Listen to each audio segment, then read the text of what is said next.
Почитувам пратеник Вилјановски, да изразам огромната разочараност од овој циркус на ВМРО-ДПМН во овие неколку дена и од кршењето на деловникот од ваша страна на член 89.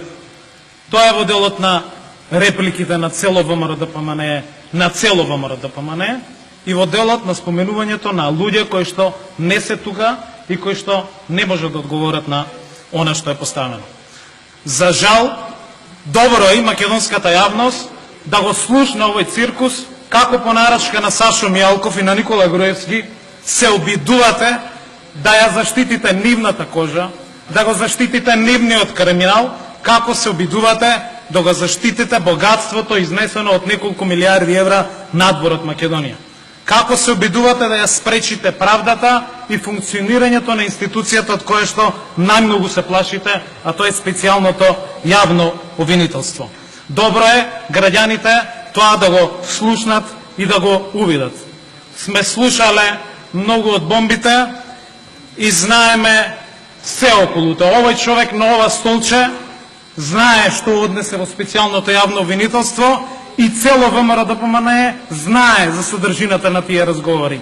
Затоа е овој страв и затоа е ово пролонгирање на ова политичка криза и блокирање на едно легитимно мнозинство да работи, а со тоа да работат и институциите во државата. Ова блокирање и ова кршење на деловникот се прави за да нема одговорност за прислушкувањето, за да нема одговорност за изборниот криминал, за провизиите за автопатишта, за провизиите од опремата, за парцелите на Водно, за криминалното Скопје 2014, но и за разговорите за продавањето и разговорите околу името на државата, дали да биде горна, долна, ваква и онаква.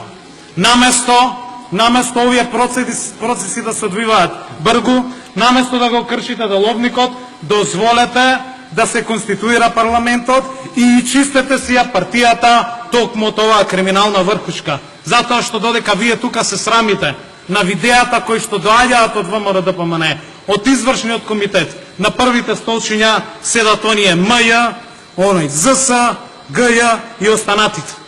И да не зборуваме и за помалите етнички заедници. Само да ве подсетам, да не се повикувате на нив, затоа што ви одржа лекција професорот Мухич каде изгубивте, а циганите ги носите за уши. И еве уште еден доказ за ова небулозна тема што ја зборите.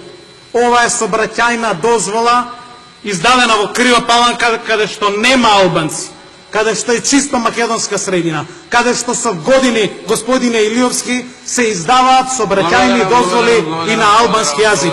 Тоа е двојазичноста која што е воведена со законот донесен од страна на ВМРО-ДПМН и таму каде што нема албанци. Благодарам.